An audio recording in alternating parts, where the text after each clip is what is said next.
Excitedly, the three of you rush inside, but suddenly there's a cry of alarm from one of the laborers. The stone slab behind you slams to the ground, and you are plunged into total, inevitable darkness.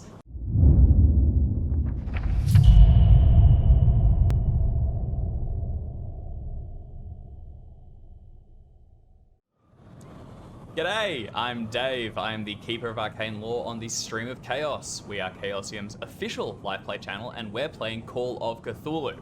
Today we're playing one of 3 scenarios in Gateways to Terror, the Necropolis, and this scenario is available at chaosium.com. I'd also like to acknowledge Roll20, Sirenscape, and Web Captioner, which are all tools that help us run Call of Cthulhu. Links to these are available in the description below. You can find their websites and etc. Now, for the scenario we're playing today, it is November 26th in 1924.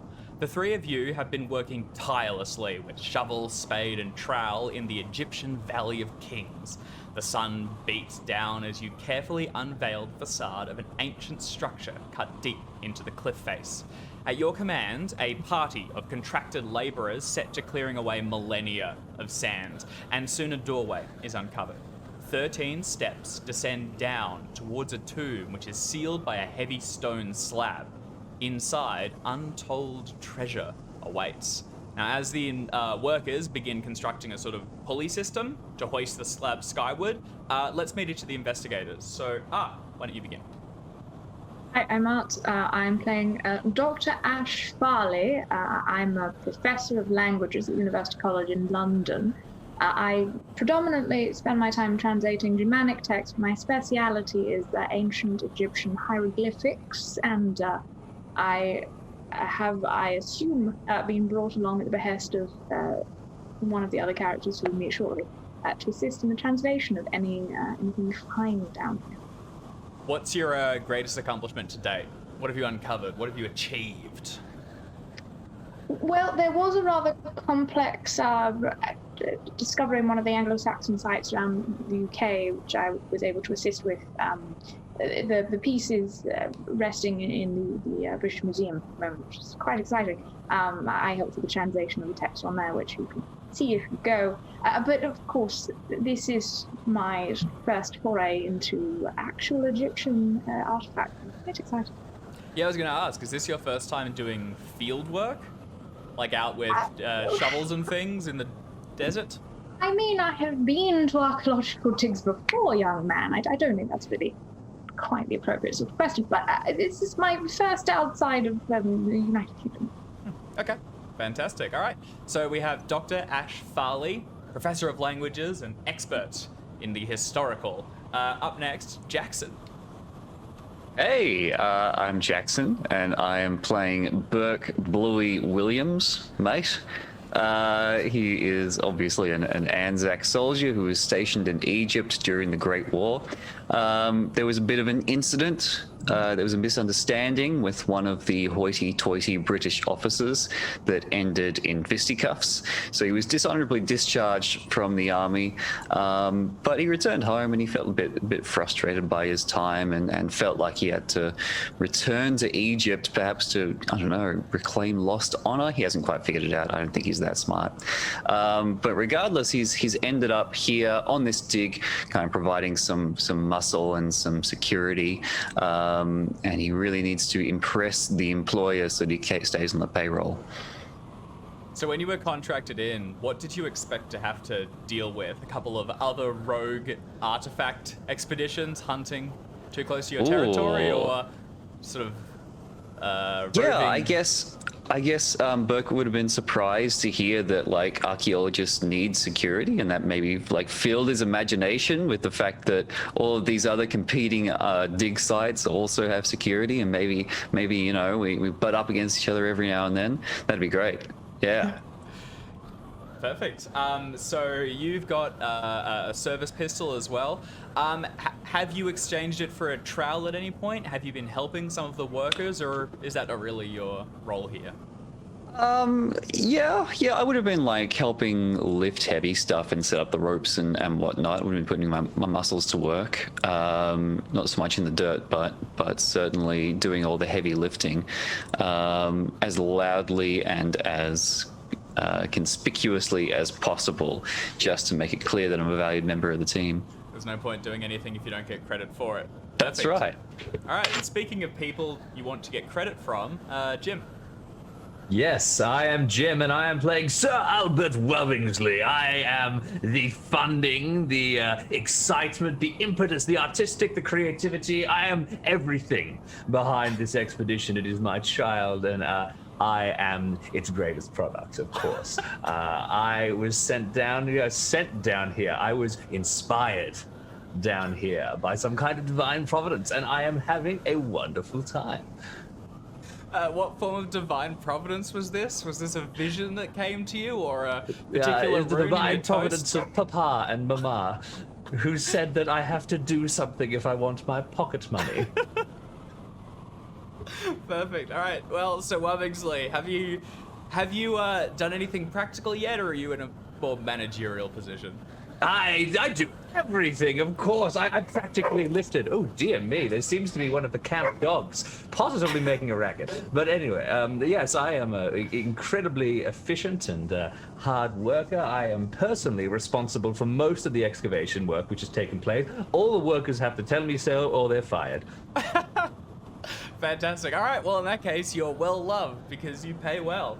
All right. So there's suddenly a chorus of synchronized yells as the laborers heave the slab up and into the air, revealing the tomb's entrance. Stale air from the dark hallway invites you in with the promises of untold treasure. Excitedly, the three of you rush inside, but suddenly there's a cry of alarm from one of the laborers. The stone slab behind you slams to the ground, and you are plunged into total, inevitable darkness. You have been trapped. Now, immediately, I need the three of you to make sanity checks, and while I do that, I'm going to show the viewers our Roll20 setup, because we are going to look at a map. Ooh. All right, so let's go across. Oh, I got to launch the game first on my side.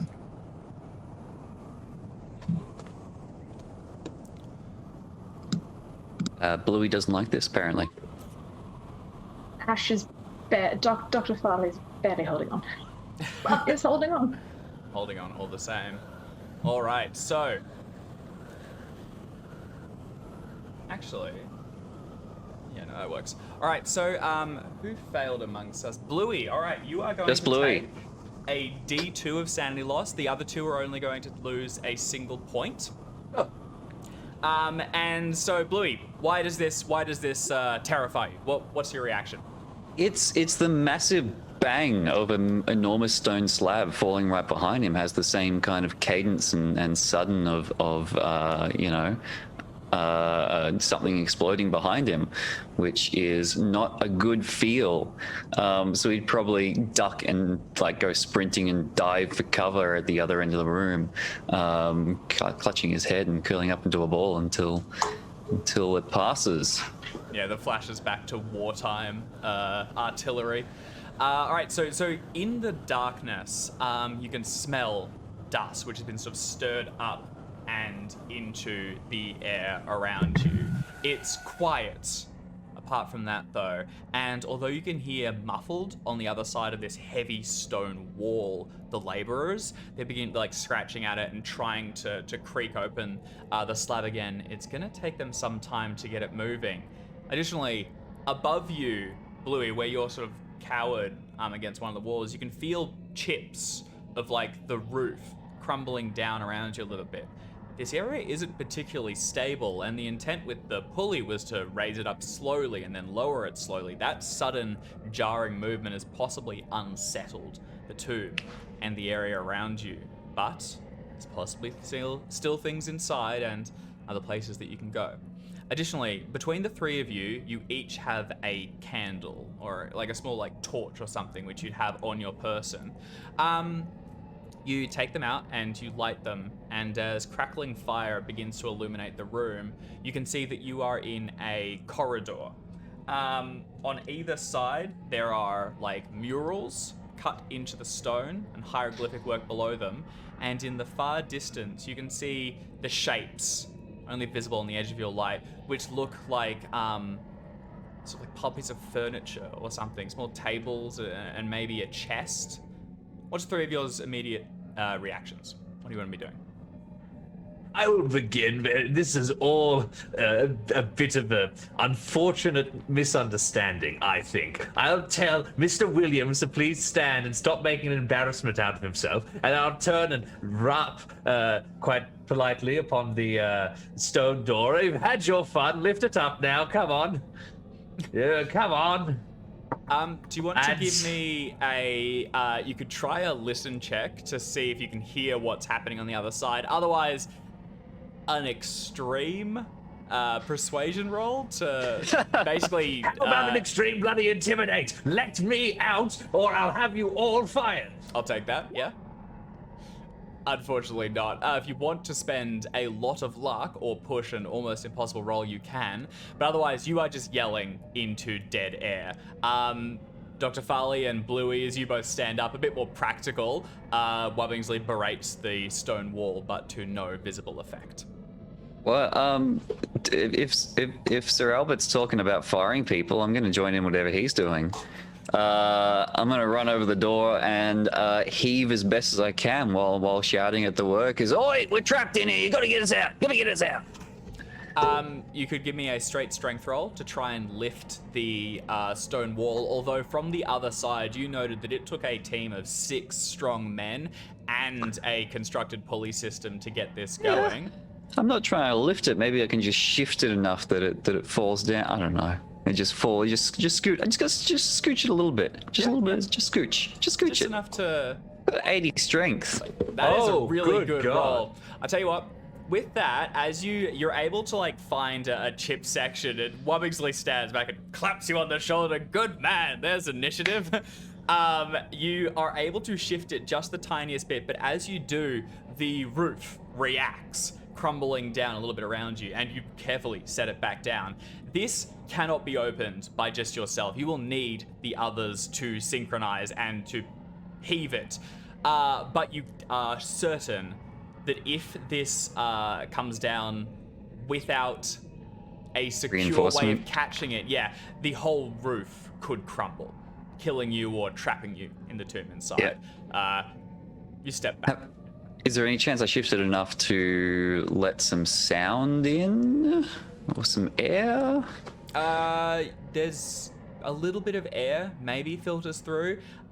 Just enough that you would hear from the other side an argument breaking out amongst the workers, as some of them are yelling at one another, you know, who dropped this, who was the one that was supposed to be sort of, you know, watching the others. But it's matched with others who appear to be laughing at the situation, and footsteps as a couple of people walk away, but then it shifts back down and you can't hear anything further. Well, bloody hell, it seems like we'll have to extract ourselves from this situation. Can't get good help these days, apart from you, of course, Mr. Williams. You have absolutely distinguished yourself. And then I'll glance across to the Professor of Languages and notedly not provide a compliment, because they are yet to amaze me. So what are you doing, Dr. Farley? Well, I think as you know, some of the rubble back from the top of the head, gently. I look up and I'm like, "Oh, that's rather fascinating. They've got an inscribed the Book of the Sky on the ceiling. That's quite clever. Please don't drop Newt on our heads." So there are, like you said, there's inscriptions on the walls and of the ceiling above, symbols of the sky and old, long, faded artwork covers it. You could make an archaeology roll or something to have a look at a few of these. I think you mean Egyptian hieroglyphics is the roll I'm going to make. You could try hieroglyphics. You'll need to find a specific set of, but yeah, definitely. So here we go. Yep. Yep, I don't have archaeology. I only have translating. Once you can see it, you can read. Yeah, I'm gonna scan and see if there's anything immediately of interest in this hallway. Of course. Yeah. Ooh. Nice. Okay. I'm quite good at this. All right. So you begin to trace along an etching that is on either side of the walls. You're holding up this torch, and it's sort of casting shadows all through the little grooves and seals, which scratch out this fine and very, very detailed work. They seem to be telling a story all along it. And this is actually quite a strain on your ability as a translator. The work is scarred at a few points, and without a hard success, you wouldn't have been able to get anything. But you can see that this seems to tell a story of a pharaoh who possessed great powers beyond those of an ordinary mortal. These disjointed images on the panels show him smiting those who do not follow him with what seem to be a representation of sort of magical or energy abilities, and any that didn't subject themselves to his rule were killed instantly, and this is shown all across it at different points. You can also see that a few pieces of the facade have chipped away, and there are like hollow vacuums behind it at a few key points, and what look like bundled up figures inside. Small ones. They're either cats or children. Lovely. I'm sure that's very fascinating, but we've got to get out of here, right? So Albert can't be stuck down here. You know, it's a tomb for pharaohs, not for the likes of him. Well, so interestingly enough, pharaohs were buried with a lot of interesting artifacts, if that's what we're looking for, which I believe Sir Albert was the intention of coming down here was to find such artifacts. Also, if we are in the tomb of a pharaoh, there should be a ship. A ship? Oh, good God. Well, there are all kinds of interesting things. Listen, I'm not too concerned about writings of powerful beings. You know, we have plenty of those, and I don't think if you went into the crypts below one of the palaces in England, you'd likely to have King Arthur jump out and smack you with a sword, so I doubt we're going to have any trouble here. Let's continue on and look for the ship. Yes, also, to be clear, it's not a model. It'll be a real ship. A real ship? They're very specific about how they get to the underworld. It's like a 3-stage journey kind of thing. Ships in the middle of the desert. What will they think of next? I mean, we are quite near the Nile. Of course. Not a river. That yeah, makes sense. Regardless, I think if we were to head in, probably directly in front of us, given it's the only way to go, we'd possibly find something interesting. Well then, let us continue forward. Mr. Williams, if you would guide us, lest King Arthur leap out and attempt to engage us in combat. Yeah, righto. Look, I'm just concerned about getting this door open again, right? Maybe we can like keep an eye out for anything that like construction materials and stuff like that, so that we can, you know, rig up something that's going to get this door open safely. Well, again, the pharaoh, if it is in fact a pharaoh, the tomb we found was usually buried with all manner of things to make their journey and existence in the afterlife as comfortable as possible. It's not unreasonable to suspect that we may find building materials down here if they suspect the pharaoh might in fact need to build some, or actually no, the people they murdered with him will build things for him. Yeah, righto. Hopefully the pharaoh needed a portable generator and a winch. One can only hope. One can only. Okay, so as Farley turns back and studies the etchings a little bit further, Bluey, you set to proceeding down the hallway with Sir Wobbingsley in tow. Is there anything in this room I could start like construction with? In this room, no. I mean, you saw those bundles at the far side, so as you approach them, you see that there is a sealed wall on the other side. It looks as though this would normally give the illusion of this being a single room that doesn't go any further, but it's been broken away. In the bottom left corner of it, the limestone and plaster has been broken to create a tunnel into a room further beyond, and as you look down at it, you can see glimmers of gold or something glinting on the other side of this door. Additionally, bunched around in front of the archway is a collection of a huge ornate chest, fairly heavy. You yourself could possibly lift it, although anyone else would need a few people to work together. And inside it has been piled coins and gems and all sorts of valuable trinkets, both historical and just straight up melt it down and make money. But the hallway, the hole in the wall would be large enough to sort of crouch down and squeeze through. Nothing here though like a lever or a long enough crowbar. So someone's come along and broken this door open at some point. At some stage, are we not the first ones to get down here? Dearly hope we are. By all of my information, this was to be a new discovery. Well, unless this happened, back in the day or whatever, I reckon we're probably not the first. Perhaps Because they're pretty serious about like sealing it all up as soon as old mates bug it off, right? I believe just so, corked it. but I'm sure our expert professor will be able to inform us. They seal these places immediately. Are there many stories of tomb raiders and such? Well, I mean, pyramids and tombs and what have you took a little while to complete. Like, they were furnished throughout the pharaoh's life to be ready on time of death, and occasionally people would be sealed in with him. Sometimes they would be dead first. That's rather disconcerting. I'd hope that whoever was sealed inside would be able to escape, because it would imply that we too would be able to escape. But let's not mention that for now. Mr. Williams, would you mind please crawling through that tunnel, sir? Yeah, righto. I crawl through the tunnel. You, I got a torch or a candle. Yeah, you crouch down onto the ground and holding your torch aloft in one and using the other to kind of scrape yourself forward. Well, I mean, I'm a little bit disconcerted by all this talking of burying alive. I think I'll keep one hand on my pistol at this point. You're gonna run out of hands eventually, but yeah, you're. Oh, that's all right. Actually, you can just unholster your pistol, then kind of crawl through the squeeze. It's tight, especially for you. But you make it through, and as you drag yourself the final way in, you hold your torch aloft, and you can see a large chamber. It's filled to the brim with treasure that almost reaches the ceiling. There are couches, chairs, tables, statues, tablets, and riches beyond measure. There is also, which is good news for Dr. Farley, a boat, quite a large one, right in the center of the room. Called it. As we move, yes. hold.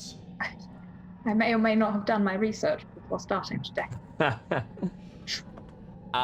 You can also see that to the north there is an open archway, which has been broken, smashed through, and continues into another room. And to the right, as you look a little bit further, there is a large, heavy stone slab across another wall, and just in front of it are two tall mummified creatures. As you look closer, the heads though are not mortal. They've been severed and replaced with one a large alligator's head, and the other what looks like a jackal or desert dog. Oh my. Found your boat, Dr. Farley. And bit of a nice payday for us, I reckon. Anything else? Yeah, just some old geezers looking at me. Crocodile and a jackal. Oh, Martin Anubis. Yeah, right. They don't have much to say. I'd hope not. You're not dead. Yeah, come on through when you're ready, eh? Very well. Would you like to go first, or shall I? I mean, you are Sir Albert. Sir Albert, you decide. I'll follow last. Very well. Of course. I'll wander on inside and be like, there he is, Martin Anubis. That's horrifying. So Dr. Farley squeezes through and is immediately entranced by the wonders inside. This is an incredible find, and you set to sort of inspecting different pieces as you slowly and meticulously work your way through the room. Wubbingsley, you're last. I imagine a more portly figure that needs a little bit of a squeeze. Is that right? I think I'm kind of rake thin, actually. Okay. I take my time. I'm not too excited by wealth. You see, I have a lot of it already. Are you dressed in one of those, what's the villain in the first Indiana Jones? The sort of all-white suit and hat that you really don't want to get dirty? Yeah. All right, perfect. Okay, the three of you push through and into this next room. As I said, filled with riches of all manner that you could inspect in greater detail. To the north, there is another, what should normally be sealed wall, and to maintain an illusion of this room going no further, but it has been broken through. And then to the right, there is an immense stone slab, possibly larger than the one that actually sealed the tomb. What do you want to be taking a look at? So is this boat wooden? Yeah.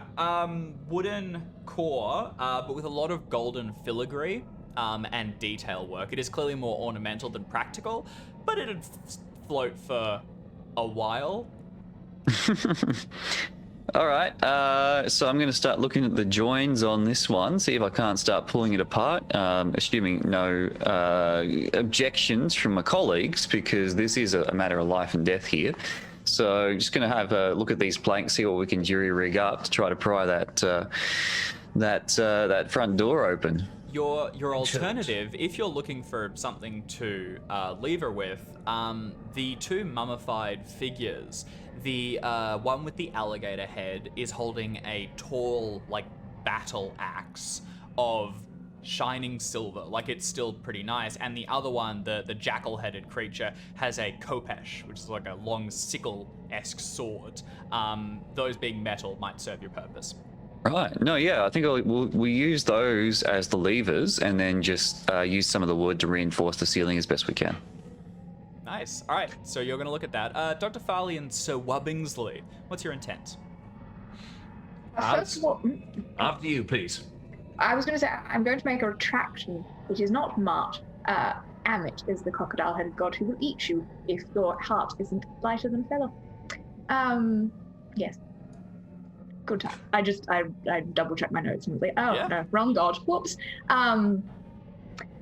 I'm going to have a look around the room and sort of just start nattering to Sir Albert as I go, essentially being like, so you can see here, this is the three stages of traveling from the mortal realm to the afterlife. So here they're talking about going down the river. Where are the letters? It's all pictures. I consider it like childhood novels. So yes, they head on down the river, and you can see here. I never read childhood novels; they were always read to me. Well, I'm going to do the same then. Read it to you. Yes, and then you get. I wonder what's over here. Be able to read. I think at one point though, like, it's sort of reading, and it goes, "Oh, and this bit over." Problem? No. There were just some personal wishes for the pharaoh here as well. This one specifically says they hope he is as virile in the afterlife as he was when he was alive. Oh my. Anyway, funny what you find in the earth. And I'm just gonna then trail off and continue looking at everything. Kind of nattering in the direction of the others who are listening to I think I stopped like after that. I'm like, I'm not going to say anything out loud anymore until I'm sure of what it says. Yeah. So Wubbingsley, what are you working on? Yes. I'm going to stride forth into this other room to the side and see what other secret this tomb has to reveal. All right, so you're heading up towards the top. Yes. Okay, so a few things are going to happen then. First of all, Bluey, as you head forward and investigate the mummified weapons, bodies and the weapons that they carry, it's a bit more gruesome than you anticipated. These figures, the humans inside, have been impaled on spears to remain upright, and the connection between the head and corpse, which looks kind of seamless from a distance, is like lopsided. You can see like grisly wounds where they basically lopped off one head and then jammed on the other ones, and rudimentary stitching with like just like bone pieces plunged through each piece of skin to hold them in place. Can you give me a sanity roll? Bit of a rush job then, eh? Oof. Yeah, right. no, I don't like it. That's going to be a single point of loss, sanity loss, as you sort of, again, stumble back a little bit. But if you want, you can retrieve the weapons from them. And I also take back what I said earlier. They'd be bronze rather than silver. 12. All right. So I'll take the weapons and head back to the boat to to start identifying the best planks to reinforce the entrance. Perfect. A battle axe seems the more suitable wood chopping tool. So you relieve the alligator of it and set to hacking apart the boat. Dr. Farley, as you're going through these hieroglyphics and just taking in the room, you notice that there are some differences between this and what you might expect. For one thing, all the items here don't date to a specific period in Egyptian history. It's like they've been gathered from different ages, collected all in one place. Something odd about it, and it kind of defies logic, at least for the moment. Nothing really makes sense about that. Additionally, as you're looking at like the tale of traveling beyond and basically being like weighed for the afterlife, there are perversions to it as well. Gods are wrong, tools are being misused, and everything's cast in a kind of ill and foreboding light. There's definitely something dark at work here, and it's beginning to kind of put you on edge. So Wubbingsley, as you continue north into a small annex, you see that there is a small room containing a number of different religious artifacts. For one, there are small clay soldiers or dolls which are dotted all across the floor as if keeping watch or forming rows of guards. On the northern wall, there is an immense mural with hundreds of golden tentacles like swirling up and around it. On the south wall, there is another, and on the floor, in front of a small desk, is a skeletal corpse, still dressed in like a little jacket with a bag to its side, which has just fallen down. You can see like cracks in the skull where it's been broken. On the little table itself is an inverted ankh with golden like tentacles wrapped around it. Can I get a sanity check from you? And I'll quickly go to the map just to show our viewers what we're looking at. Bloody hell. Oh, curses. Go ahead and take a point until you look into things closer. But yeah, a corpse bodes ill. Are they wearing robes or the jacket, ceremonial No. kind of? Yeah, more dressed not dissimilarly to you. There's been someone else in here. Gonna have a quick look before I tell the others. Bend down, go through the pockets, try and see if I can figure out who this fellow is. Okay. All right. You crouch down and begin to go through his pockets. You immediately, first of all, like, as you're going through one pocket, the ribs shift kind of uncomfortably, clearly broken in places, and you quickly keep going through. You also find they have a bag, and as you finish going through it, you can see that it is filled with gold and bronze jewelry. They've clearly raided the area. Then there is also in the satchel a trowel for, like, you know, archaeological stuff, a flask which is now filled with rank fetid water, a German passport which you might recognize, again dated a bit and aged, but useful. Sorry, not useful. I don't know why I said that. A stick of dynamite and a journal, which as you look at it is also written in German. Right. Well, I best return the effects. I'll head back into the main chamber, and it appears I've found our tomb raider, a German fellow, I believe. The effects are here, and I'll place it upon a surface in the middle of the room. I speak German. Ah, very good. Do you want to, perhaps the journal or the passport could give some more information? Well, I don't think the passport, I can find the name very easily. I don't know if there's anything more useful from there, but the journal certainly. Excellent. Well, I mean, yes, please, after you. Very well. Do we have a name for this gentleman? Yeah, definitely. So as you leave through the passport, this person is well traveled. It shows them darting all around the world and a lot of time spent in Africa. The man's name is Sasha Kana, and the interesting note is that they were born in 1880, so a bit before this time, given that we're now in 1924. Reasonable that they'd still be alive, but gives you Actually, like, probably not that far off when I was born. Yeah, guess it just depends how old they were when they did some digging and destroying. Oh, well, yes. I'm not saying that they lived the same age as I did. I'm just saying we were born around the same time. Yeah. I suppose I'll try and translate this journal. Okay. You speak German, so it's just a matter of finding more relevant passages, but you set to, flicking through this and beginning to have a read. What about the two of you? Bluey and Sir Albert. I think after you, Mr. Williams. Do you reckon you know how long he's been dead for? Can I? Quite some First years, aid I presume. Or medicine? Yeah, I'll go have a quick look see. Okay, so you're going to head up into the room as well? Yeah, righto. But first aid. Yeah, go for it. First aid. There's nothing I can do for him. I'm sorry. I was just too late. Yeah, you can see the same. The skull's been visibly fractured, as has the chest, but hard to get a date. The skin's almost completely gone. This thing's a skeleton at this point. Skull's been fractured by like a blunt object. Yes, presumably. And that's Or a all I can rock tell. falling, and there's nothing obvious- like around. No obvious blunt objects around. Well, As you realize that, can I be standing over you idly, like hitting a golden scepter into my hand and find anything?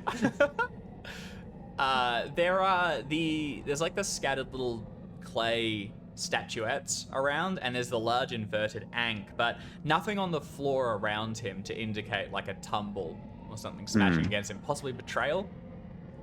Well, he's knocked his noggin at some point. Maybe someone's hit him from behind or something, or he's knocked something onto him and then stumbled over here to lie down. I bet he activated a trap. I'll tell you what, I think that I can probably figure out if there was a strange ritual in place that was going to... I'm an enthusiastic occultist, David. Can I make an occult check to try and find out where more traps would be in the room? Like I'm going over walls and being like, and this will release snakes, which is symbolic of yada, yada, yada. Sure. Give me an occult roll, and also, given you mentioned the walls, you take a moment to look at the murals on either side. On the southern wall, there is a large painting of a sort of smiling, black-robed pharaoh who is holding an oversized set of scales, not dissimilar to what Dr. Farley was talking about, being the post-life mythos. On one side, there is a heart, and on the other, there is a platter of dead animals.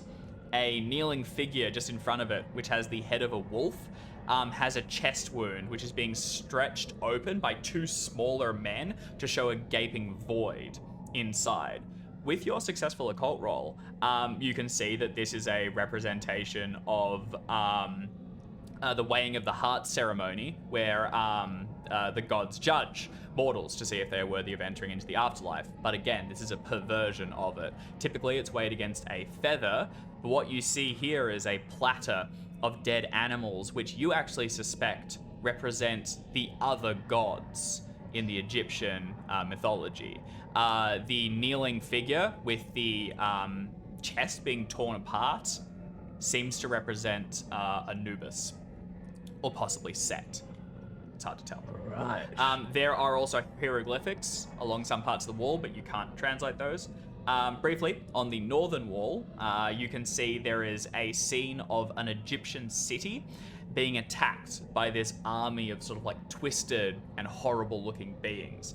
A number of them have the bodies of men and the heads of animals, and black tendrils are sort of bursting forth from the ground and from the sky to meet in the center, ruining the city from below and from above.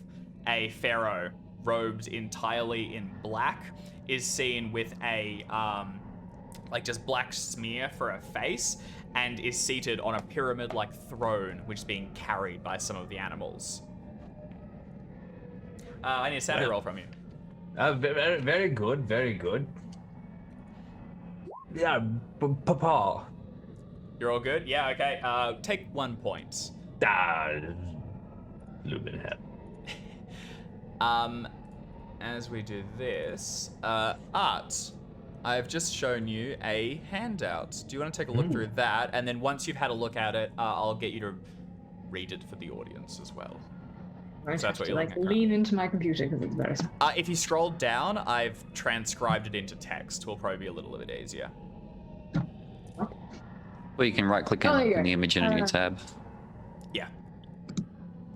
All right. Bluey, what are you doing at this point? As Talbot goes over the walls, you had a quick look at the body. Yeah, nothing else I can do for him. I'm going to go back to the boat and keep on salvaging planks. How am I doing on that front? Do you want to give me a mechanical repair check? Yeah, I'm pretty good at that. Yep, that works. Success. Okay, yeah, you plant the axe in it, and pieces of it splinter away, and soon you're beginning to find. Hard success any good for me? I tell you what, yeah, I mean it'll get you there faster. You can begin to actually find some like structural pieces underneath the decoration and collect them together. Yeah, I think that'll. I'll take 3 points of luck there for you, mate, for a hard success. All right, you're making good progress. You have a few pieces of timber set aside, and you're also beginning to look around and like raid other priceless artifacts in order to stabilize the roof above you. Is the intent to immediately start stabilizing this area, or to go back into the other room and stabilize it for a rise? Yeah, we'll use it just in the entrance, stabilize as much of the ceiling in there as we can, and then once I've done as much as we can, move the slab right out. Okay. All right. So you take a couple pieces, move them over towards the doorway, go back, splinter some more, and continue your work. Dr. Farley, how are you? Concerned. Do you want to give us a read? Yes. Do you want me to literally verbatim? Yeah, go for it. Or give a summary. Up to you. 7th of August, 1916. Word has reached us of fierce fighting north, close to the Suez Canal. Our men are scared enough as it is without fear of being killed in any crossfire. Their superstitious beliefs have delayed the dig more than once, and I do not care for any further stoppages. We dig tirelessly through the loose sand and rock. We are close. 3rd of September, 1916. Today was glorious. We have found the entrance. Removing the doorway was difficult, but we created a pulley system that allowed us entry. More work greets us inside. Limestone chips have clogged the entirety of the tunnel. I have halted the removal of the stones until I have surveyed the structure and documented what we have learned thus far. Sutton thinks my meticulous records are unnecessary and time-consuming. 1st of December 1916. Finally, the tunnel is now almost clear. Some of the workers have taken a great interest in the damaged hieroglyphics in the passageway. Today we remove the last of the stone chips and explore. The stonework looks unstable. It may be too risky to use the explosives.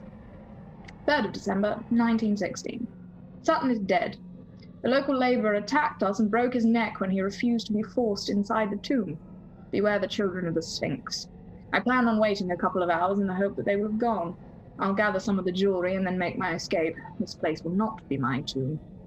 I can hear noises. Something else is here with me.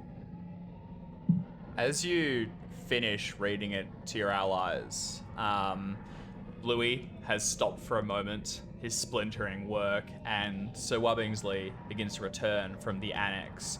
You close the journal, trembling ever so slightly, and all three of you can hear what sounds like a boom, boom of a heartbeat from somewhere behind that large stone wall in the east of the tomb. There's shifting of metal and stone as something breaks in the other room, and then heavy footsteps of something walking towards you. What are the three of you doing? Oh, Which room? God. The one over to the right, you can see there's a stone. Let me move you. Just in Former front of you. trenches or something. Duck back into the room in the north. Let's stay low. Let's stay quiet. Let's see what exactly this thing is, and we'll see what happens. Either one of you could swing a battle axe, you reckon? I don't want to get myself trapped in some small room. No, I'm gonna dive for the boat and hide under it. Okay, all right. Do you want to give me the boat a... that now has enormous holes in it because I've been taking planks out. Fine, it's fine. There's so much stuff in this room that anyone that tries to hide can do so with a bonus dice. Although I will say that your torches might give Have to you go away, out. and you'll need to extinguish it. Yeah.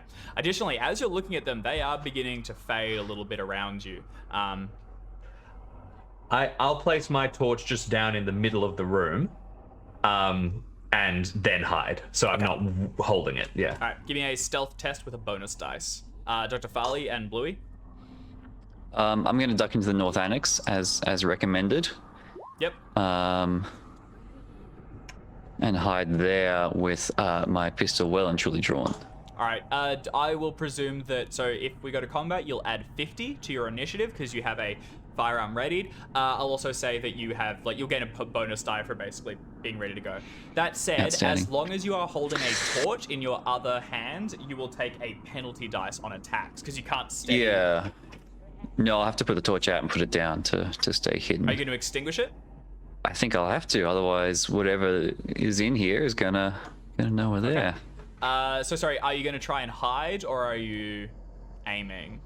Bonus die on the first attack or can't stealth roll? Aim. No, I'm gonna stealth. I'm gonna put the torch out, but I'm gonna have my pistol out. Okay. Just in case anything comes right up to my face, I guess. It's gonna be pitch black, isn't it? Yeah, I've just turned off your lights on the dynamic lighting. So No! you can't. As your torch fades, the light dims in the annex, and the strange murals all around you will shift into black. You shift your feet a little bit on the stonework, and a couple of those little statues get knocked over, clattering on the ground around you.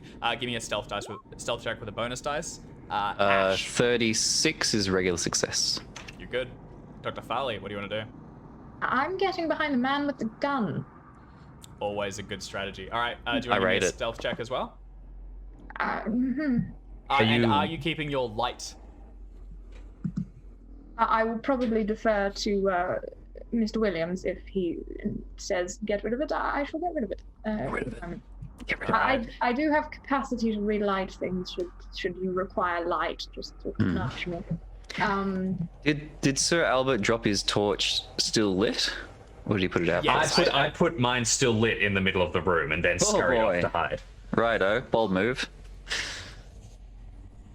Let me quickly. Is that not coming, please? I have it set to In the middle of the room, right? Yep. Right. So I will take off your. And also, lighting. I got a hard success on my stealth check. But would you want to try and tempt me to spend 2 points of luck for an extreme? For an extreme. No, I think with a hard, you think I you're in would. place. You I could would. take it if you wanted to. It gets. You're basically then you're completely hidden. I'll be would. honest, you are probably all right with the hard, but I don't think you are. I'm gonna Oof. be safe. I'm gonna spend 2 points of luck and take an extreme. Thank you. okay, Yeah. all right, noted. Okay. How have you gone, Ash? See, there was For a some reason, hieroglyphics in there too. No, sorry. My stealth isn't rolling verbose. Everything else is, but that isn't. Weird. It's just that one. So 61 over 20 is absolutely a failure, but it's not critical. All right. So you've succeeded as well. So all three of you points of sort of luck, sorry, slink everyone. back away into the shadows or scramble underneath some of the random debris. There's another thunder of a heartbeat, and then suddenly that stone slab that you were looking at just explodes across the ground and into the room in front of you, skidding past the two bodies and slamming into the golden filigree in the center. Standing up and moving through and in front of it comes an enormous abomination that you can only just see on the edge of the light. It is a huge, muscular figure dripping with open wounds and pus-filled sores, syrup-like blood that becomes a sheen along its body, and its head is that of a golden African dog, which pulls itself open and then extends more than it should possibly be able to do, its long tongue lolling out to the side and then lashing through the air around it. It lets out a chilling howl and then begins to sniff along the ground, pacing forward and looking for people. As it does, it disturbs one of the columns on the side of the room, and the whole thing shakes again just a little bit more. This area is barely holding itself together, but all three of you are currently hidden, but it's only a matter of time. This is a small place, and there isn't long enough you can hide. There we go, got there in the end. All right, so we are going to go to dexterity order as we resolve this. Bluey, you're first because you have a readied weapon, and also because you have the highest dex. I'm not inclined to use it, to be honest. Are we talking some sanity? some sanity rolls? Yeah, absolutely. Is what I was going to ask. Good flag. Everyone make a sanity roll, please. Can Mr. Williams and I actually see this yet? If you are pointedly not looking, I will say you won't, but there's always as soon as you see it, you are going to have to make that sanity roll. So you could I was peeking around the corner where the very much not look. I'm probably still like trying to. I will still take a sanity roll from you, Dr. Farley, but what it is it's you kind of like plugging your ears, but you can still hear this thing breaking through. Oh dear. Oof. Oh dear. All right. So Wubbingsley, you succeeded. You will take 1 point. Dr. Farley, you failed, but you didn't see it. You will take a D3. Bluey, you failed. Yeah. You're looking at it. You are going to lose a D6 of sanity. Yikes. Yikes. 5 in one hit. All right. 5 in one hit. Make an 5 in one hit. intelligence roll for me. Do I comprehend what I'm seeing? I'm not that smart.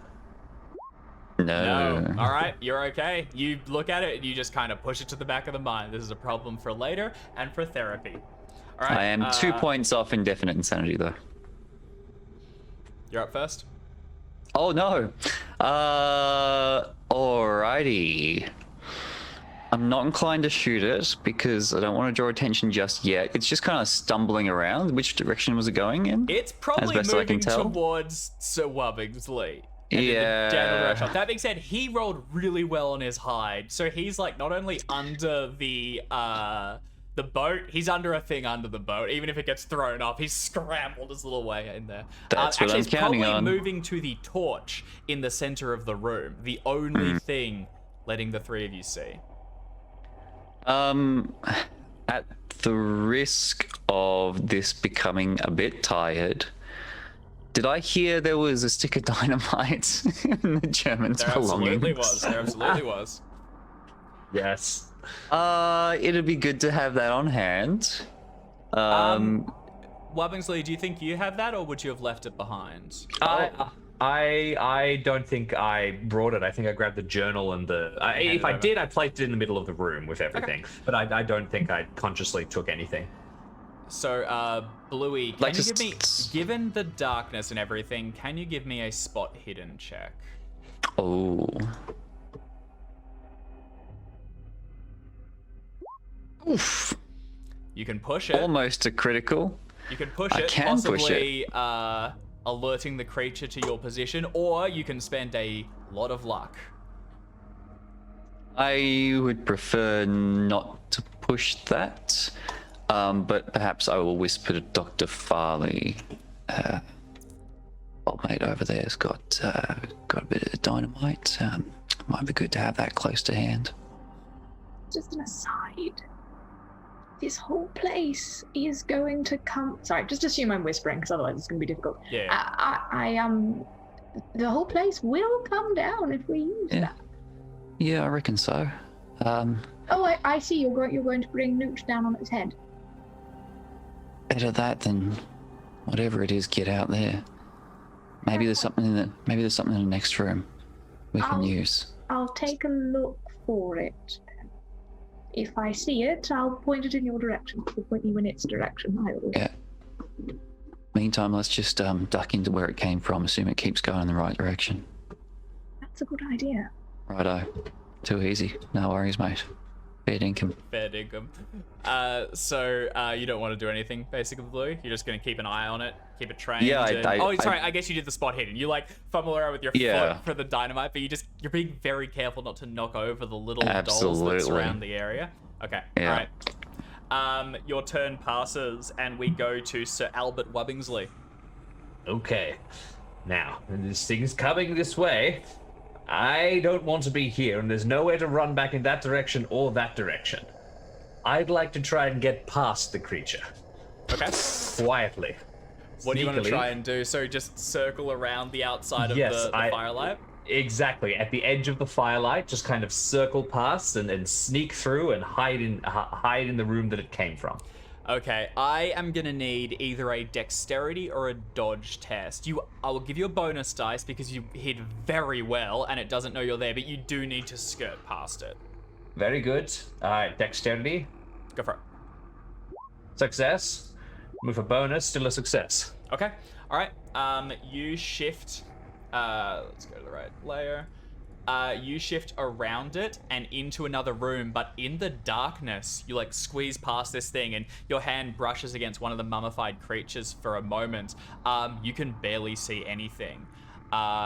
You bump into some like shattered stonework along the ground and then keep stumbling forward, barely able to see a thing. Yeah. Mechanically, I'm just going to crawl further and just keep going until I Until you hit go as something. far into this room as I possibly can. You have hit something that feels cool and metallic to the touch when you stop. Okay. All right. Up next is Dr. Ash Farley. I'm, on instruction from Mr. Williams, going to look for the dynamite. If I Alright.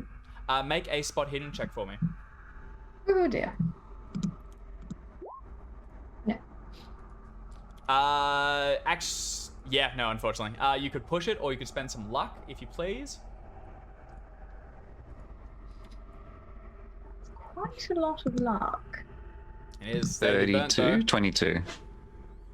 Or you could push the roll again. The risk is just that you are seen. I can't find it. Do we need it? I'd rather have it than not. Would you like me to push the roll? That's up to you. No, because it's going to come for both of us, so I'm asking you if Yeah, but you're I've got a gun. Yeah, you're in front of me. If you don't care that it's going to come at us, I'll push the roll. That would amuse me terribly. Very good. I shall push this roll. I am so goddamn excited. All right, go for it. I've got a 45% chance of succeeding. No, wait, don't. Well done. You think you feel it sort of like scattered amongst some of the other idols, and you like with your foot like kick out enough to sort of like tumble it towards you. It rolls silently along the floor, and when you pick it up, you have a single stick of dynamite, and the words of the very, very dead German repeat in your head about how the whole thing threatens to collapse if explosives are used. Do you want to hand it over? I should tap the dynamite on your shoulder, and I'm like, Miss Williams. You keep it for now. I'm going to keep a hand on my pistol.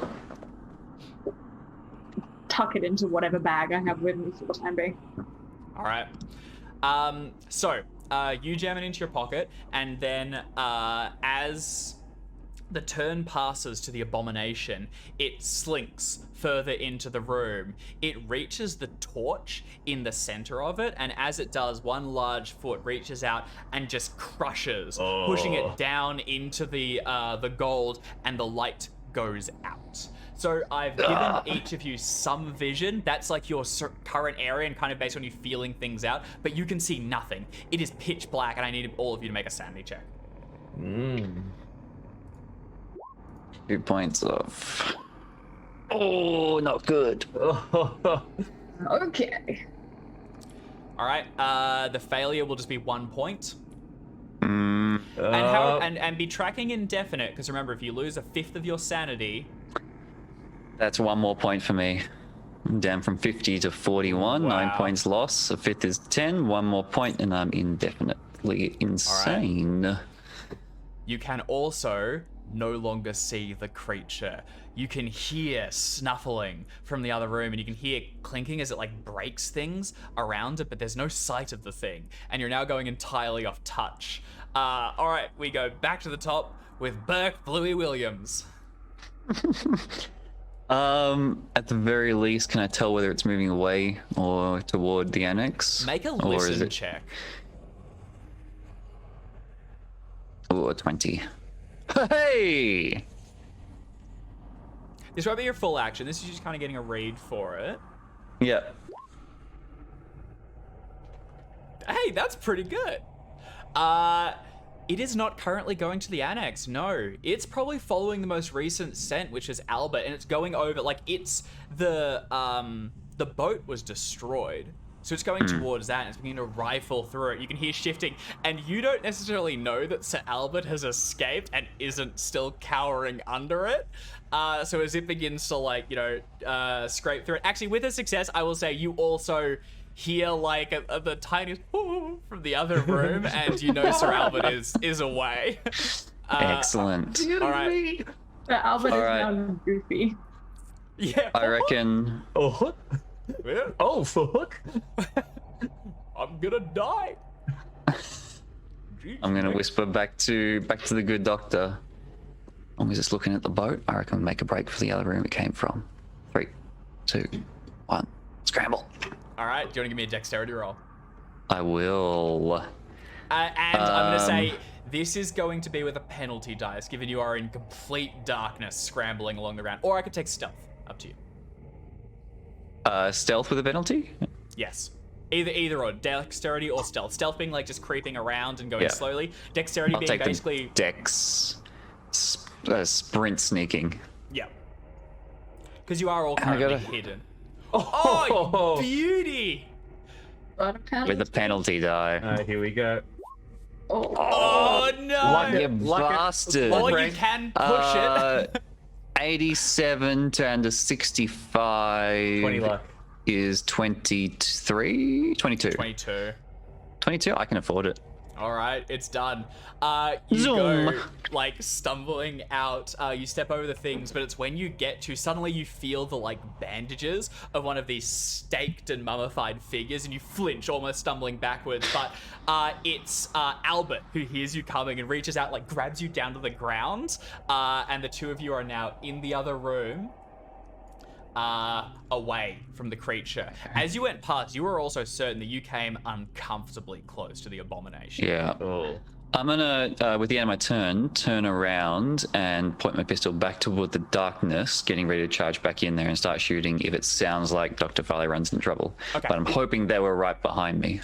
Yep. All right. Speaking of right behind you. Oh, no, not yet. So Albert Wubbingsley. Very good. Now I know we're in this room. It's our one hope to try and find something. So I'm going to start edging around the side of the room and fumbling in my breast pocket. I will pull out one of the pieces of equipment listed on my character sheet, which is a box of matches. Oh, and yeah. just a second. Hell yes. Just so I can start scanning the room. And I can see with my little sphere of light, I can see this wall just here. So I'm going to try and use that to shield the match that I would give off from the abomination. So I go to the wall, I drag my hand along it to the corner, and then once I get into the corner, I... Great idea. Okay. Give me a stealth roll. Regardless, take a bonus dice because you are established, but this is a short risk, and I will then illuminate the room regardless for just a beat. Bonus dice. With a 4, that is, I'll give you 4 points of luck. I'll take them. All right. The match surges into light for just a moment. Let's do that. And you're able to see the room. So Ooh. what you are currently in, there is an immense golden sarcophagus that looks as though it has exploded open, shattering the outer wooden sarcophagus into splinters that now surround the room.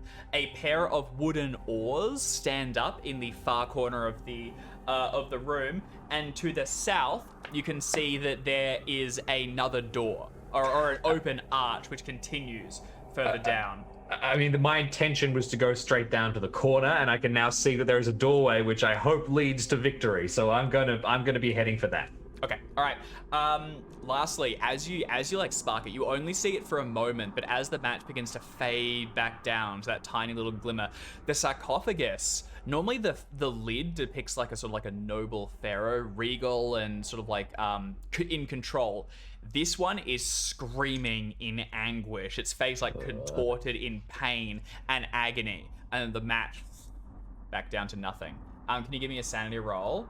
And I will reduce your light once more.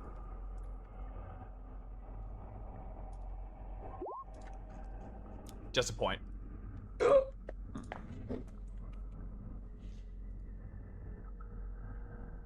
All right.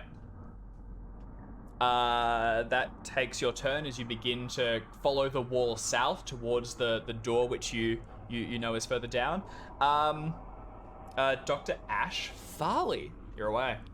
Track and field champion. You are alone 100-meter in dash. the room with a skeleton behind you, evil murals around, a stick of dynamite, and a can-do attitude. Right. There's bones at my feet, or like little statues and things, right? Correct. Can I hoik one to make just enough noise that I might be slightly more able to get around this thing? Hell yeah. I tell you what, I will give you... You already have a bonus die on the roll. I will give you a sec... Yeah, because you guys succeeded your stealth check previously. I will give you another bonus die for no additional roll, but doing this is going to kind of... The creature now knows there's things moving around again, and it kind of stirs itself back into action. I succeeded in my stealth roll before, and I got a penalty die for it. Sorry, you're right, Making the because it's complete that darkness. Thank you, Jackson. This will Yeah, be, that's this will alright. bring you to neutral. That is completely right. Lovely. I forgot about that. Thank you, Jackson. Good. Yes. Forgot about the good. pitch black we're doing this. Yeah, I apologize to Art, but No. thank That's you. fair. That's Fine. fair. That's fair. Yes. So this will So bring I'm you to a gonna do straight that. roll. All right, Yep. I'll take dexterity. Thank you. It's definitely my highest. go for it. I Flat think. roll. Yes. No. Would you like to push? What's the penalty? Oh, that creature's gonna find you. You're going right past it. You get to where the stone slab that was blocking off the entry to this chamber has been shunted out into the center of the room, and as you get to it, you realize that you can't find the way like around it to the easy way. So you're going the long way around, and as you do, you're gonna go right past this creature. Drive it like you stole it. Hell yeah! Yay! Yes! All right, Dr. Do Farley I still begins. get into the other room though? Oh, Is the- hey, Dr. Farley, you begin to move past it, but your hand brushes against the creature for just a moment, and you realize what you're touching as your hand comes away slick with pus and bile. The scent is almost God. sweet, and suddenly the creature swings around, its jaws snap close around you, but you tug away and you sprint, running towards the other room with your allies, the creature in hot pursuit. You can hear it now, like just turning things over. It comes barreling towards you. It is its turn, and it wants to act. It bundles into the room, and Just suddenly... to, Bluey and Ash, you are faced with this monster. Yeah, Jim? Just to add to the disaster, since the doctor was able to avoid the severe sanity roll earlier from not seeing it, do we have to remake you sanity are. rolls? Absolutely right. Yes, go ahead and give me another sanity roll. There's no light. But We I'm still haven't not seen seeing it. it. You have touched the creature. There is a very... You have engaged with it. Very good, very good.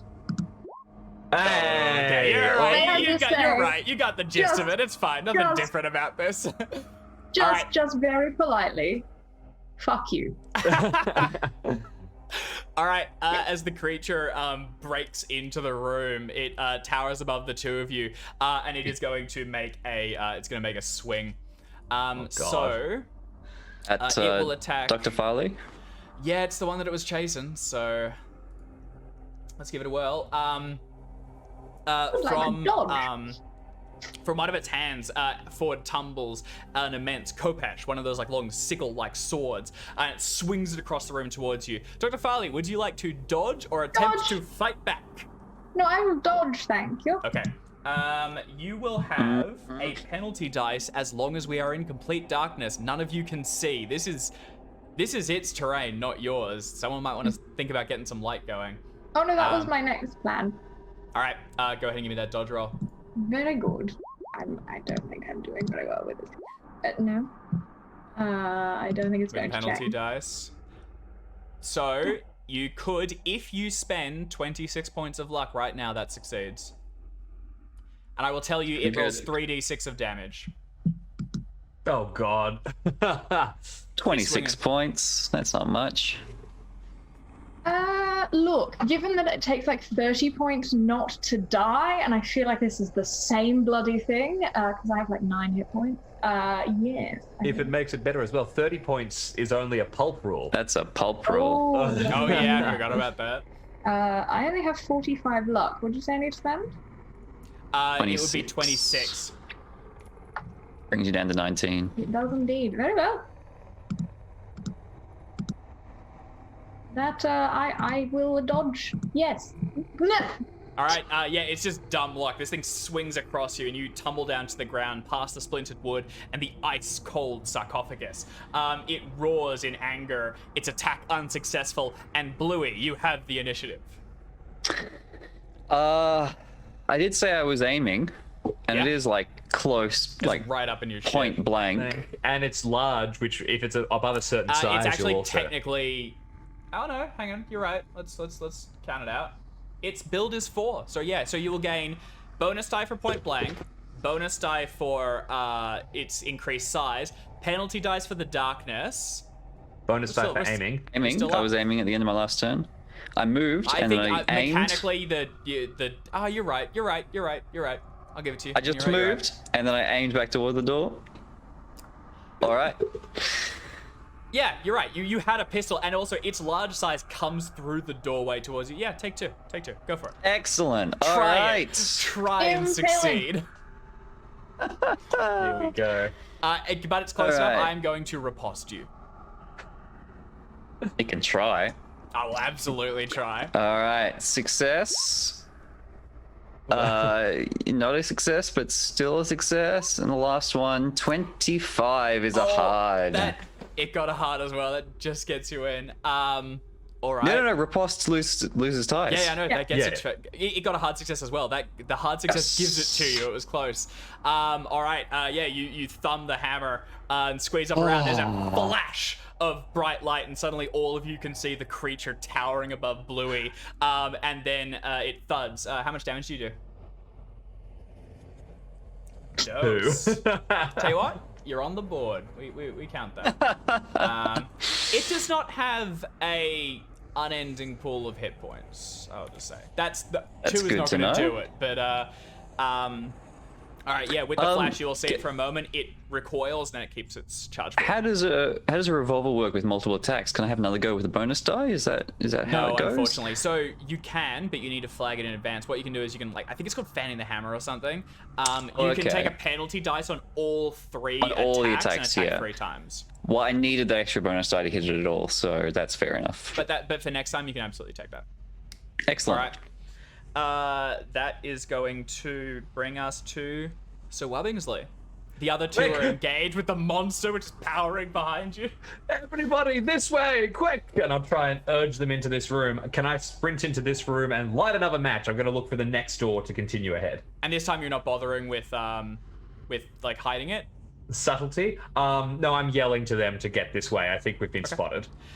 So before you light the We've match, been spotted. You hadn't been spotted. do you want to? I stand alongside my my You're friends. behind right now. That's it. So do you want to just light a match and let it flare into brilliance and then take an action? Or do you want to light it and actually, I'll tell you what, we'll light it first, and then if you want to, you can try and turn it into like a longer lasting torch. Up to Sure. you. So let me give you your vision back. Let's go 15, save. Okay, so you are in a small there's no other rooms. like Oh, I remember treasury that one. room, and it goes no further. Inside here, you can see there are small boats, chariots, and even a model of an entire Egyptian city. Towards That's the so back, interesting. there is a chest inside of which you can hear the thunderous heartbeat of a still beating heart. but it's large and heavy and looks like it would be difficult to open. As you said, it goes no further. From behind you, there's a roar of anger, and the abomination's attention switches to you. You have your action. I will squeal. I can hear its heart. But yes, I will try and stabilize this light somehow. I'm trying to think what might be an appropriate skill here, and I refuse to acknowledge all of the ones that actually are appropriate because I don't have any points in them. Yeah. How do you feel about a credit rating check? Yeah, not great. Can I pull out a handful of money and start burning that? I'm kidding, of course. I kind of love it. He's gonna pay it. I'll tell you what, make a credit rating roll. Yeah, hell yeah. Fuck it. That's great. No, but what you're doing is, to be clear, these are not long-lasting notes. This is just causing fire, right? So these will then land on chairs and things. What you're basically doing is setting the room ablaze as you send hurling paper notes into the sky around you. Fire begins to ignite, and you can see forever, or at least until the end of your life. Money. I'm gonna succeed a survival check. That's what I'm gonna do. Not. You just watch. You just watch. The second I find survival on my sheet, I'm gonna succeed this check. Where the hell is it? Unless it's listed under survival skills, and you might not have one to begin with. I do not appear to have a survival skill. I think base is 10 or 20, right? Let's find out. I'll just be 2 moments. Sorry, everybody. As I pull out my Call of Cthulhu Keeper's Rulebook, available on Chaosium.com. Survival base is 10. There you go. Thank you, everyone.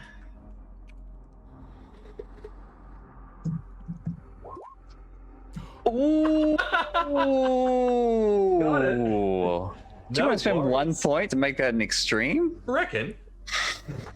Extreme success, thank you, David. All right. I think it's the money, right? You wrap like wads of money around a chair leg and light. I can't believe it. I'm piling Holy shit. bills onto this thing. Flares to life, and suddenly we can see the beast in its true form. If we can see it, we can fight it. Yeah, all right. So you now have stable light. Everyone can see around Sir Albert. That's going to be your turn, though. Which brings us to Dr. Ash Farley. The beast is right above you. Takes a swing with the Kopesh. There's a bam! A gunshot swings out. And you have an opportunity to flee or fight. What do you want to do? I want to flee, but I don't know if I can flee and light a torch. Yeah, no, you can. It'll be a dodge Lovely. to just if it takes a swing at you, but you can run for sure. I'm going to light a torch first. All right, do you want to give me a survival roll, unless you want to also argue something dumb? I have my torch and a box of matches. That'll do it. This is an actual torch. It's not whatever bullshit I brought in the this other earlier. room. I am the only person. Like I doused it, I still have my torch. No, that makes sense. Yeah, all right. Give me a luck check. Why? Because I want it. Say this after I've lost most of my luck. Yeah, for sure. Okay, all right. It'll light. What's going on here? Smoke's going on beginning here? to, as you light it, right? Light fills the area once more, but smoke's beginning to filter off it. And as you look around above you, the roof has like cracked in places, and where the creature takes another, it's like swinging down at Bluey, and it smashes its elbow into one of the walls behind it. The whole thing shudders a bit, and chips are beginning to fall down and around you. This place has, well, you're not a structural expert. This place does not have very long. Let me restore your light, and you can move, but that's your action. Is there another, with the light now, is there another exit to this room? Not from here. Okay, well, then into... Actually, I'll tell you what, I'll move you just to here so you can see the whole thing. This is, Yep. You've experienced the room. Lovely. I'm going to go and run towards Albert. Okay, all right. You rush into this room as well. You can see, like he did, this place is filled with, like, it's more personal treasures, this one. And the thunder of a beating heart can be heard from inside the chest in front of you. Bluey, as the creature takes its turn, Dr. Farley Yeah? runs with the light, and the darkness fades around you once more, and the creature roars and swings its huge sword towards you. Do you want to dodge or fight back? You're gonna have a penalty dice regardless. I would care to dodge. Yeah, it's probably You got for the it, best. Bluey. You can do it. You've got luck. Oh my god. Oh, 98, which is not a fumble. It's not a fumble, but barely. All right, you try and tumble out of the way, but in the darkness, you slip against the sarcophagus, and as it hits you with the blade, you tumble backwards, falling into the coffin, and it's as if you are a pharaoh prepared to be mummified. You will take 3d6 of damage, and let's see Oh if my you're still God. breathing on the other side of this. Kabluey. Oh, I imagine not. I'm gonna I roll got my bloody 13 well hit points. done. Do you? That is a major wound, so I need a It's a constitution major roll. wound. If I Constitution? fail a constitution roll, I fall unconscious. Is that the deal? That's right, and you have a major wound, so you are dying. I am absolutely I believe you're dying. only dying if you're under. If you're also if on 0? Yes, you're Yes, right. We yes. messed it up last time too. Thank you, James. All right, go for it, Jackson. Oh, He's good. Thank you, He's bloody good. The creature hits you. There's a huge slash and splatter of blood. You tumble over and into the sarcophagus, but the creature's attention you've lost it now. It turns and begins to stomp towards the other room, and it's your turn. The revolver in hand, no lights. You're in a sarcophagus. What do you want to do? It's no longer coming at me. No, turned it's around. done. I'll move and it's beginning to like power towards the others. I don't think that's a good idea. I think whatever is in that room has a slim chance of holding something to defeat it. I don't know. But if it's crossed the other side of me, then it's silhouetted against the light. hell So I don't yeah, think I got dude. my penalty that dice is the anymore. way- I don't think you Save do. yourself. I'm gonna fan the hammer. He's a Three damn shots. hero. All right, so 2 bonus dice for size and point blank, -1 for fanning the hammer. You can make 3 attacks, each with a bonus die. That's pretty good. Yeah, it's pretty bloody good. From the prone Alright. position, boom, boom. All right, first one. With hard with buddy, a have bonus that. die. So a hard. For 5 damage first. That's 5 damage. Is he trying to dodge or riposte these? no, or? dude. He's not going to die for cover, and he's outside of riposting range. So these are just hitting. Well, You may alright want to then. consider lucking to an extreme. Also worth Oh, it. That will may I? maximize your damage and add another D8. Well, I think I better do that for Alright, just yeah, 9 hell. points. That's a bargain, mate. Stone cold bargain. All right, so that wasn't 5 damage. Actually, we'll just that add 8 to was it and treat that as. Oh no, actually no. You should re-roll 8 it, and 'cause then that plus might- D8. Yeah, add a D8. Yeah. All right, cool. So 8 plus 7. That's not bad. 15 damage, and that was my first shot, ladies and gentlemen. Bluey, the Australian hero. So it's taken. Oh, dude! 30, Can you luck it to a? 28 points. That'll be pretty much the rest of my luck. Should I do it? It's I'll be 18 honest- points. It's Actually, not 28. It's in the silhouette. 18. You're seeing shots hit in center of mass. You're doing an amazing amount of damage. If you It's want to be 18 sure, you want to luck. be sure though. It's up to you. You can have 18 luck. All right, roll another D8. Add it on top. That brings me down to 13 damage. So, in fact, the second shot is 8 plus 1. 9. Had I better should have just returns. kept the 8 damage. That's all right. All right, last And attack. the final shot looks like a failure, but Oh! actually, it's another hard 4 4 points. points off an extreme. You should have that. 4 points of luck. Brings me down to 9 luck points left for 3 extreme successes, 3 impaling damage. Final shot is 8 plus 6, 14 damage. He's a damn hero. So as the creature hits this room, it like fills the doorway. Its arms surround the side. It pulls its way into the room.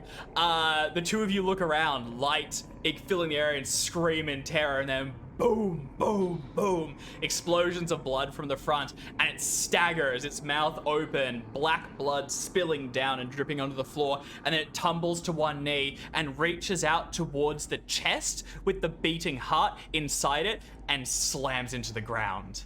Dead. Unmoving. Oh my God! And from the other room, you can see Bluey, like the light barely catching with like the smoking gun, lying prone in the sarcophagus. Mr. Williams, and I'll rush to him. You rush to him, leaving the room and sort of stepping over the corpse of this creature. As you do, though, the thing hit a couple things on the way down, and there's cracks in the ceiling above. And Dr. Farley, you are keenly aware you have moments to flee. This whole thing is going to come down any moment now. A larger rock hits you on the side and tumbles to the ground. What do the three of you want to do?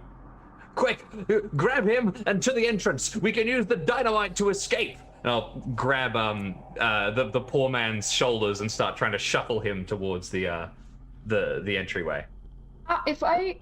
Is there enough of, like, how long is the fuse on this thing? Long enough. It'd be an extended one and then wrapped around and then you just cut it short. It can go as long as you want. It's up to you. Lovely. Within reason. I'd like the heart to not be a thing anymore. Yeah, that's probably a good idea. So I'm going to put the dynamite next to the chest with something long enough that we can run to the entrance. But we need the dynamite to get out of the entrance. No, I really don't think we do. I think we're dead one way or the other. Because if the dynamite goes off, we will get crushed. Grab the heart, bring the heart with us. We'll use the heart, the dynamite blow up the heart and door same time. And if it collapses, it'll be buried beneath the sand. No one will have to worry about it. It's too heavy for me to lift, isn't it? Like the chest It is is very pretty heavy. You could try and open it and get what's inside. It'd be a strength roll. I can do it. More dust begins to shift down. You're still able to act. Bluey. You can throw me off and run over and grab it. That's so cool. Sorry, I didn't mean to steal the spotlight. No, hell yeah. All right, so Bluey staggers back into the room over the corpse of the holstering the gun. All right, give me a strength roll. You son of a gun. Oh my God, Bluey. You just like throw the chest open, and inside there are 5 canopic jars. Each of them bears the head of an animal, but Dr. Farley, you would immediately recognize that typically there are only 4.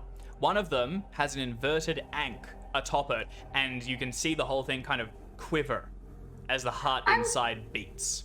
Going to grab that one. Yes, I'll grab that one, and we're going to run now. All right, you grab it under your shoulder, and with the torch held, the 3 of you begin to run out. Can I get dexterity rolls from all 3 of you as the ceiling is literally beginning to fall down around you? You leap over the corpse, back through the room with the 2 mummified guards. Oh. Sorry, looking for... That was dexterity, right? Dexterity. Come on up. Oh, he's good. What? All right, Dr. Farley, you are going to take a D4 of damage as something slugs and into the your people back. who did really fucking well help me. At this point, it's kind of every man for themselves. Take a D4 of damage. You're all right. You're still running, but you just get slugged in the back as something tumbles down from the sky above. All right, 3 points of damage. You're still moving. You clear the antechamber and begin to squeeze back through the archway and towards the passageway. What I need to show. So only one of you can go through at a time. Who's going to go through first? Because the other people are going to have to repeat their rolls. I'll slow you down. You lot go after me. You're injured, man. Yeah, I'm going. I've gone. Dr. Farley I have a jar. I'm just gone. Like slides in and goes, best of luck, and then darts out the other side, and you're in the passageway. You do have a torch as well. Mm-hmm. So you move ahead. Can I get dexterity rolls from Sir Albert Wobbingsley and Burke Bluey Williams? Sure can. That was good.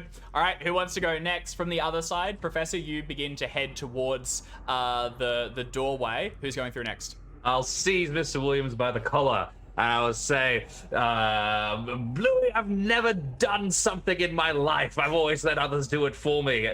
Let me try just once, even if it's the last thing I do. And I'll shove you towards the... Oh, so wholesome. Bloody legends. All right. Bluey, you go through the doorway, and just as you clear the other side, you see stone from above begin to crumble down towards the ground. So Wubbingsley, make your roll again, and this time, fuck it, let's make it hard. Sure. He's fucking good! He does it! The, like, dust slams to the ground in front of you, and as it clears, you see the dilettantes, like, crawling through the tunnel after you. Your leg gets clipped, but you're all on the other side. This whole place is getting worse and worse and worse, and this area is not safe either. On the other side, the slab is still in place. They've had no luck in opening it. It's still closed, and the explosives you carry are going to be needed to open it. However, this requires a demolitions roll, which is a base 1% skill, I'm pretty sure. If you all are willing to spend another round doing it, you can prepare taking a bonus die, and one of you can assist. But there's only so far luck can get you. Who has the most luck? Who wants to go for it? I have. I am shocked that the Sword doesn't have demolition, so I'm trying to confirm that, but I guess not. I have 32 luck. You have the most luck. Yep. All right. So I'm adding a demolition skill at base 1. I think base 1 is right. Actually, yeah, I'm pretty sure base 1 is right. At base 1. And I'll be able to do that. So I'll be able to do this with a bonus die from the others. Is that correct? Oh, I stand corrected. In the rules, it can be mechanical repair can be substituted, which Bluey, you're pretty good at, I think. Oh, yeah. I don't want to be the hero of the whole story. That's And yet, here we No, are. it's a team effort. all right then. Cool. All right, so I'll have a roll. I'm getting a bonus assist? die from Yep, each of you them. can get a bonus die. No, so you'll gain 1 from some. They're Just both one. collective assistance. And as you set this up, I will need dexterity sets from everyone. Just normal success for this one. All right. One thing. Can I substitute giving a bonus die to Bluey to be shielding him? Because if he takes a single hit, he's going to fall unconscious. So I will literally place myself above. Yeah. Yes. I will give you in that case, I'm going to give you a penalty die on the dexterity check, if that's okay. Sure. But you will shield that blow. So Bluey, you don't need to roll.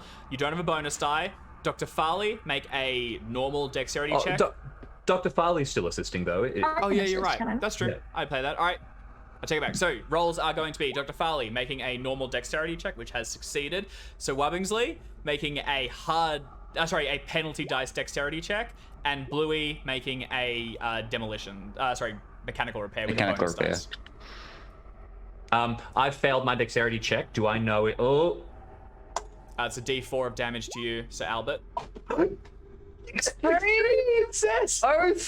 And I'll burn my luck to not take the damage so that we can just tear out. You light the fuse and you place the canopic jar. Like you almost like put it like lent up against it so it holds it in place next to the thing. And the three of you each take a few steps back. There's Wait, suddenly are we destroying the jar or are we taking it with us?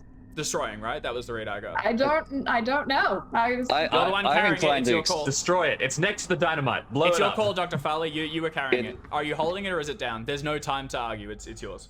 I'm holding it. All right. So I think actually, as you place it down, the last thing, Farley like grabs like make sure like no, this has to come with us. It's important, and steps backwards. You can feel the heart beating against you like a child as you nurse it to your chest. Nope, I've decided this is what's happening. And you all step away. The fuse down, and then suddenly there's an explosion. The door splinters outwards, and the whole thing begins to tumble down. You all rush through. I need dexterity checks. Final ones from all three of you. I tell you now, failure is death. Or at least entombed entrapment. Roll them. I've got enough.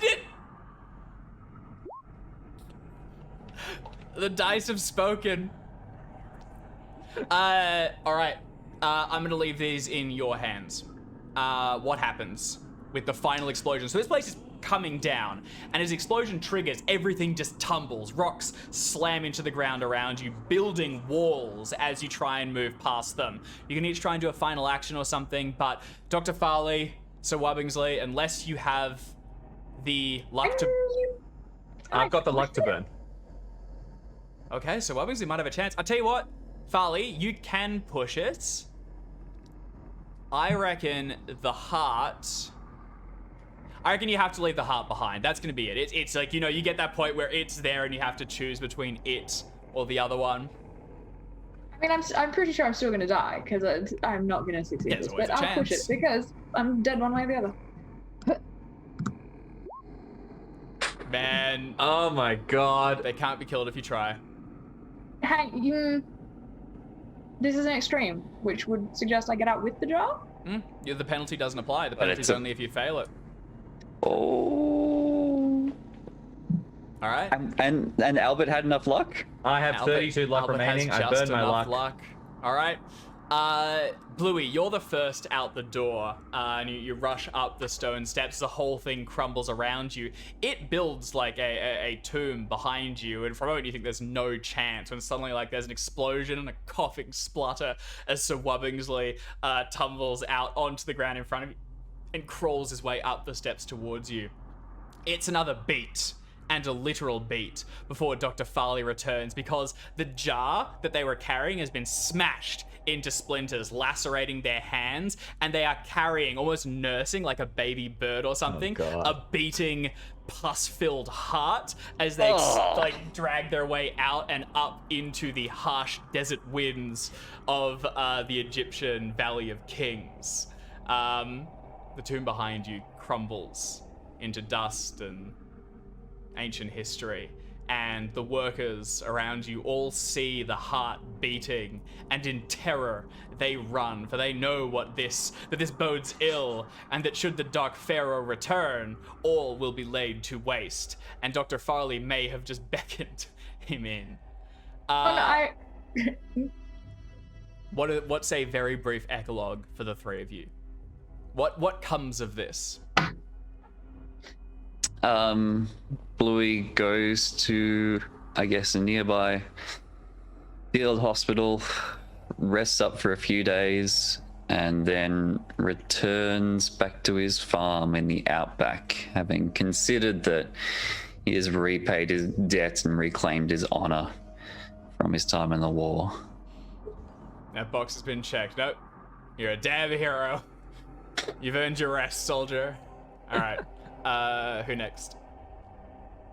Wubbingsley returns back home, and I mentioned at one point I was playing with a scepter, and I think that I just sort of happened to have it in my hand as we left, purely by accident. And it goes up on the mantelpiece, and papa in my papa and mama's face, and proving that I can do things. But I have also been inspired by the actions of my companions, and I get a job for 2 weeks. A new record, and that's enough for you to coast for another decade of your life. Well done. So, Wubbingsley, you have earned your rest. Dr. Farley, how do things resolve? Well, the standard procedure for weighing a heart is you take a heart and you weigh it against the feather of Mart, and if you succeed, Hoth records that in the Book of the Dead, and you are free to travel. If not, Amit devours your heart and your soul cannot return to your body. Farley eats the heart. No! So, as the other two, make their way, you tell them enough of what they want to hear. What I thought, the picture I would like to leave everyone with is, everyone starts to move off, and, Farley's just, takes a bite of a, heart. You pull it back, and and with each bite, it still continues to beat, but it's not pushing blood. It's pushing black bile and pus, which floods your stomach, and you have to fight the urge to vomit. But each time you continue on and on and on, it will kill you. I thought you were gonna feed it to a crocodile. And Dr. Farley collapses in the desert, filled with bile and worms and maggots and sickness. Days passes as you just will yourself to die, but it won't, because the heart inside you is eating you from within. But eventually it begins to settle, you begin to see peace, and you yourself pass into the afterlife, and you believe you have stopped whatever dark things were coming. Maybe See, I was really hoping that if I ate it, it would just become my heart, and then things would happen from then on. But death is always also a fun. chance. What's wrong with death? All right. Well done, gang. Good shit. That was awesome. Shut the hell out of it. All right, so that was the Necropolis, one of 3 scenarios in Gateways to Terror, and fear not, we're gonna do the other 2 right next. So we'll be back next week playing What's in the Cellar. Then we're away for a week on a break, and then we're back for the Dead Border. So stay tuned. Thanks for watching. Thank you, David. Thank you, David.